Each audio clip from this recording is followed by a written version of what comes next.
Live weight loss சேலஞ்சில் இன்றைக்கி டே பார்த்திங்கன்னா 28 டே 28 அன்றைக்கி என்னோடய வெயிட்டு 78.250 இருக்கேன். ஸ்டார்டிங்கில் நம்ம டயட்டு ஸ்டார்ட் பண்ணுறப்போ 81.400 இருந்தேன். 3 கிலோவுக்கு மேலே வெயிட் லாஸ் பண்ணியிருக்கேன். இன்றைக்கி காலை உணவுக்கு முட்டை பணியாரம் தான் எடுத்திருந்தேன். ஆனால் அந்த வீடியோ நான் ஷூட் பண்ணலை. இது ஆல்ரெடி நான் ஷூட் பண்ண வீடியோ தான். உங்கள்கிட்ட இருக்கிற காயெல்லாம் கட் பண்ணி போட்டு 2 முட்டை எடுத்து உப்பு போட்டு நல்லா மிக்ஸ் பண்ணி விட்டுட்டு குழிப்பணியாரம் ஆச்சில் லைட்டாக ஆயில் வந்து சும்மா ஜஸ்ட்டு ஒரு ட்ராப் விடுற மாதிரி விட்டு அப்ளை பண்ணிவிட்டு இது வந்து முட்டை பணியாரம் சுட்டு எடுக்கிற மாதிரி சுட்டு எடுத்துக்கணும். அவ்வளோதான். ஆனால் டேஸ்ட் வந்து ரொம்ப நல்லாயிருக்கும். டயட்டில் இருக்கிறப்போ ஒரு நல்ல பிரேக்ஃபாஸ்ட்டாக இருக்கும் உங்களுக்கு. இது நீங்கள் இதை டின்னருக்கும் எடுத்துக்கலாம்.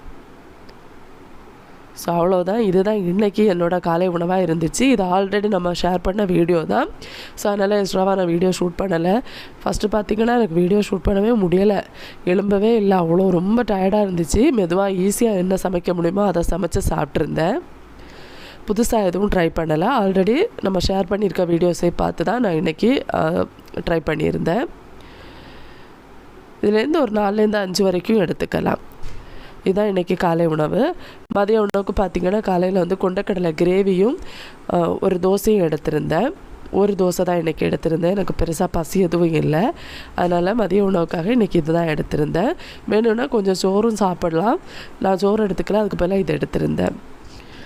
அதுக்கப்புறம் பார்த்திங்கன்னா டின்னர் செஞ்சுருந்தேன். டின்னருக்காக உளுந்து அரைச்சி ரெடி பண்ணி வச்சுருக்கேன். வடைக்கு அரைக்கிற மாதிரி அரைச்சி வச்சுட்டு அதில் வந்து கட் பண்ணி வச்சுருக்க காய்களை போடுறேன். போட்டு தேவையான அளவு உப்பெல்லாம் போட்டுட்டு கையாலே இதை நல்லா மிக்ஸ் பண்ணி எடுத்துக்கணும்.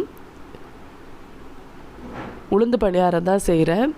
உளுந்து வடை செய்கிற மாதிரி தான். எனக்கு கொஞ்சம் காரமாக ஏதாவது சாப்பிட்ணுன்னு தோணுச்சு. அதனால் இதை செஞ்சுருந்தேன். மிக்ஸி ஜாரில் போட்டு டக்குன்னு அரைச்சி எடுத்துருந்தேன். இதே கிரைண்டரில் நீங்கள் அரிசி மாவுக்கு நீங்கள் உளுந்து அரைப்பீங்களா, அந்த மாதிரி அரைச்சி எடுத்திங்கன்னா இன்னும் நல்லாயிருக்கும். இது கொஞ்சம் ஹார்டாக இருக்கும். லைட்டாக தண்ணி மட்டும் நீங்கள் தெளித்து கொடுத்து அரைச்சி எடுத்துக்கோங்க. இப்போ குழிப்பணியாரம் அரைச்சி அடுப்பில் வச்சுருக்கேன். கொஞ்சமாக ஆயில் எடுத்து எல்லாத்துலேயும் வர்ற மாதிரி இந்த மாதிரி அப்ளை பண்ணி வச்சுக்கிறேன். வச்சுட்டு பணியாரத்துக்கு வைக்கிற மாதிரியே நம்ம இதை வந்து பணியாரம் மாதிரி சுட்டு எடுத்துக்க வேண்டியதான்.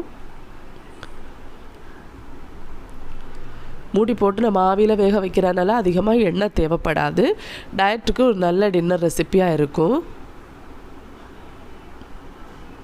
அவ்வளோதான். இப்போ திருப்பி போட்டு அடுத்த பக்கம் நம்ம முருகலாக வேக விட்டு எடுத்தோம் அப்படின்னா நம்மளோட டின்னர் ரெடி ஆகிடுச்சு. இந்த ரெசிபி கூட ஆல்ரெடி நான் ஷேர் பண்ணியிருக்க ரெசிபிஸ் தான். அடிக்கடி டயட்டில் எடுக்கிற ஃபுட் ஐட்டம்ஸ் தான் இது. நம்ம எவ்வளவு சமைச்சாலும் ஏதோ ஒரு உணவு நமக்கு பிடிக்கல, அந்த மாதிரி பிடிக்கிற உணவுகள் தான் இது எல்லாமே. அதனால் அடிக்கடி எடுத்துப்பேன். இதுதான் இன்றைக்கி என்னோடய டின்னர். 2 கப்பு டீ எடுத்திருந்தேன். இனிப்பு சுத்தமாக சேர்க்காமல் எடுத்திருந்தேன். எக்ஸசைஸும் வாக்கிங்கும் பண்ண முடியலை உடம்பு சரியில்லாதனால. மற்றபடி டயட்டு கரெக்டாக ஃபாலோ பண்ணியிருந்தேன். No sugar, no fried items அதெல்லாமே கரெக்டாக பண்ணியிருந்தேன்.